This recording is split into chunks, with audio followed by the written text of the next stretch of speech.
What's going on, everybody? Welcome into the Baltimore Ravens Rundown. My name is Joey Peterson. Coming up on today's show, we got questions from our viewers for me to answer right here on the channel. We're going to address some John Harbaugh rumors. We're going to talk draft, coaching changes, all of that and more on today's show. But we're going to start with John Harbaugh, okay? Because we've actually got some rumors coming from ESPN's Jeremy Fowler that we need to discuss with this question. Sunblock, great name, horrible profile picture.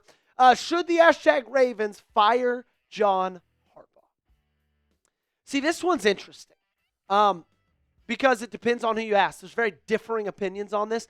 I am under the opinion if you don't make the playoffs, and even if you do, and you lose in the first round and you look horrible doing it, it is time to move on. Now, a recent ESPN article was released. Dan Graziano was on it. Jeremy Fowler was on it. And they talked about, or Jeremy Fowler was asked about, possibly the Ravens moving on from John Harbaugh, and he said the Ravens are really interesting. That will qualify as a pretty major surprise. And while I think Harbaugh stays, something seems off there. It should not be 6 and 7. Don't even comment it down below based on their roster talent. And Jeremy, frankly, I could not agree.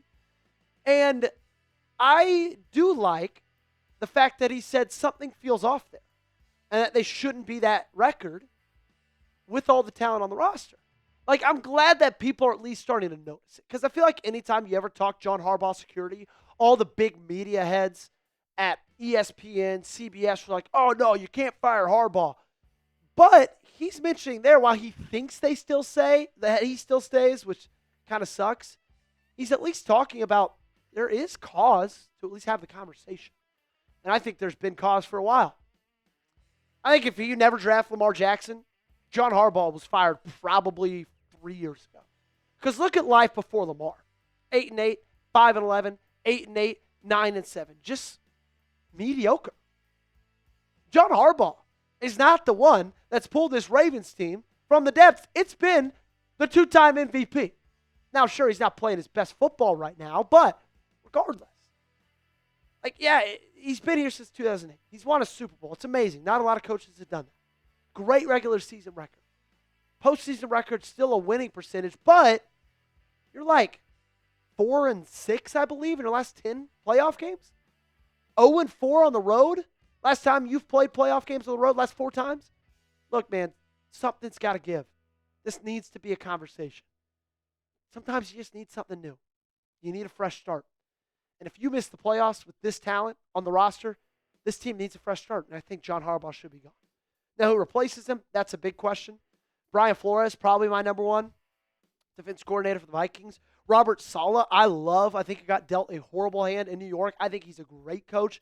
Jesse Minter, he's a young and up-and-coming name with the Chargers. Joe Brady, I think would be interesting to give a look at with the Buffalo Bills. He's done great things with Josh Allen. Imagine what he could do with Lamar Jackson. I think Jeff Hafley, another guy with Green Bay Packers, defense coordinator, been getting some love.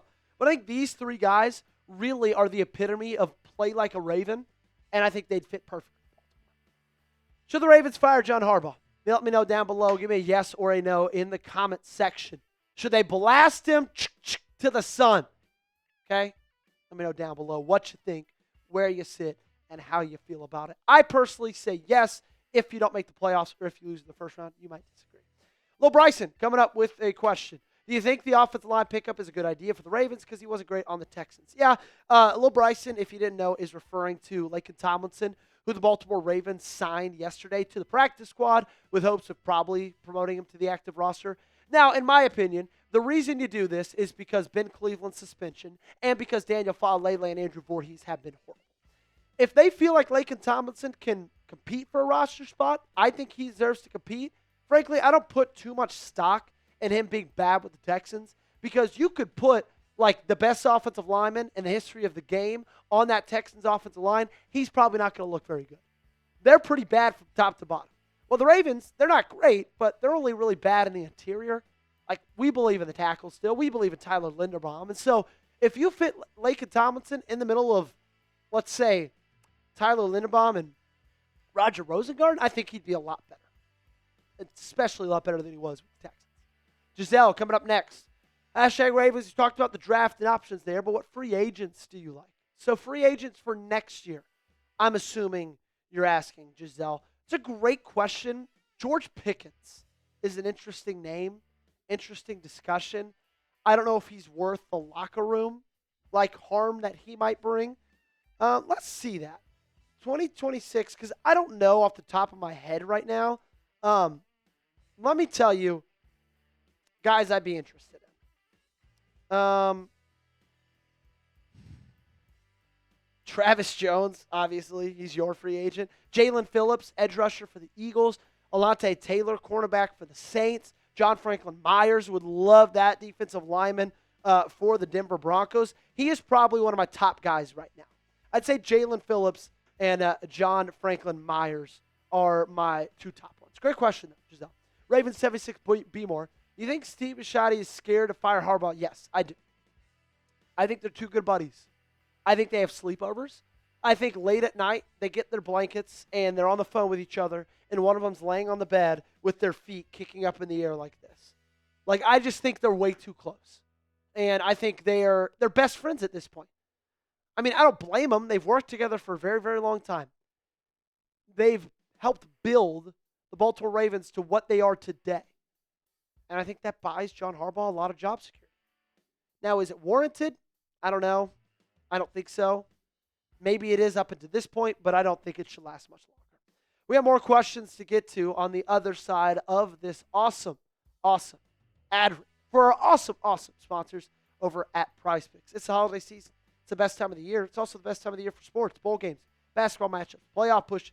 It's all happening at once. So while you and I are out here making decisions every day, what gifts to buy, what to eat, which game to watch, there's one place where it feels good to be right, and that's PrizePicks.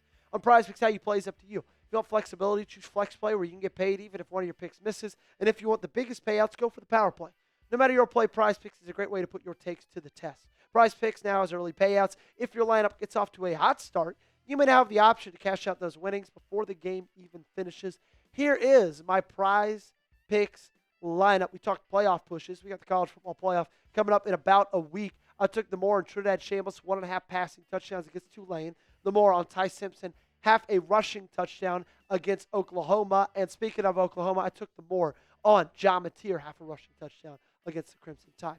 Download the PrizePicks app today and use code CLNS to get $50 on lineups after you play your first $5 lineup. That's code CLNS on PrizePicks to get $50 in lineups after you play your first $5 lineup. The link to this promo is in the comment section and description of today's video. PrizePicks, it's good to be right.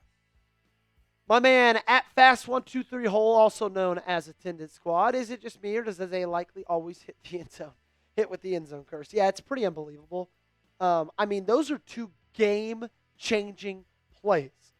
Both of them in the hands of Isaiah Likely in the last two ball games you played. Fumbling out of the back of the end zone against Cincinnati. I believe that touchdown would have given you the lead or tied the ball game. Then the touchdown where he didn't make a football move, ball got jarred out of his hands, that would have given you the lead over the Pittsburgh Steelers this last week. Feels like he's a little bit of an end zone curse. And frankly, it feels like they probably made the right decision, not extending him in the summer. Because as much as we want him to live up to the hype we create in our minds, he just hasn't. Joey, why is this organization so delusional? And do you think we replace these bum-ass guards? Great questions. I don't know for the first question. It's frustrating. They're living in the past, and John Harbaugh is a big reason because of that. And look, I talk about John Harbaugh a lot. If you are the New York Giants, like let's say this. If I was Marshall Green for Giants now, and the Baltimore Ravens fired John Harbaugh, I would be begging for the Giants to hire him. Because what that franchise and organization needs is stability. The Ravens kind of already have that. John Harbaugh's helped bring that. They need something else. They need an edge. They need a difference maker. They need somebody with schematical advantages. They just need somebody new and fresh. So I think he'd be a home run for somebody else. Okay? I want to make that clear. Do you think we can replace these bum-ass guards? Not in season, but I think next year. I think you draft offensive guard early in the first two rounds. I think you run with whoever you draft and Emory Jones Jr., and you're a lot better next year. Jay Relomes, if we don't extend Flowers, you think we pick a wide receiver in the draft? Yeah, I do. I do think that's a need. I don't think it's a big need. Like, I don't think you need to address it in the first 2 rounds, but I do think you need to address it before day 3. Mike Nintendo Master, is it time to tank? No. Like I said, you still control your destiny. I've talked about that before. You keep winning. If you win out, you make the playoffs. So I know it's not time to tank yet, but if you lose Cincinnati, Steelers win, then maybe we have the conversation. G5 is FBS 2. What's the Ravens' biggest need in the draft? Interior defensive line, 1. Interior offensive line, 2. You can flip those. Edge rusher. Those are the 3 biggest needs. In any order. Okay, those are all flip-floppable. You can go edge, D-tackle, offensive line, edge, offensive line, D-tackle, D-tackle, offensive line, edge. I don't care. Those 3 are your biggest needs. What do you think the biggest need is in the 2026 NFL Draft? Let me know down below in the comment section. Weigh in. Give me your answer. Make sure you got me followed on socials, Twitter, Instagram. I'm on both platforms. And make sure you subscribe to the channel, youtube.com/RavensTV. Daily coverage right here on the Baltimore Ravens Run.